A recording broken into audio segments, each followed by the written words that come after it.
কারি করার জন্য গ্যাসে একটা প্যান বসিয়ে তার মধ্যে 1 চামচের মতো বাটার দিয়ে তারপর এর মধ্যে দিয়ে দেবো টমেটো, পেঁয়াজ, কাঁচা লঙ্কা, আদা, রসুন আর দিয়ে দেবো এলাচ, দারচিনি আর 7 থেকে 8টা কাজু।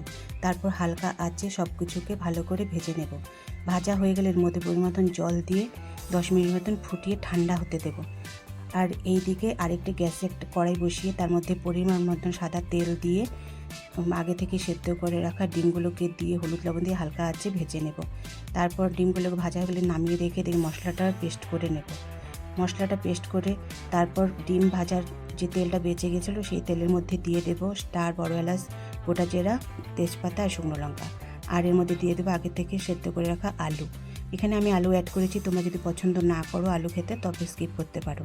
তারপর এর মধ্যে হলুদ লবণ দিয়ে হালকা করে ভেজে নেবে। তারপর মশলার পেস্টটাকে দিয়ে আলুর সঙ্গে মিশিয়ে আগে থেকে ভেজে যে ডিমটা রেখেছিলাম সেই ডিমটাকে অ্যাড করে দেবো। তারপর কালারের জন্য দিয়ে দেবো কাশ্মীরি লঙ্কার গুঁড়ো আর জিরের গুঁড়ো।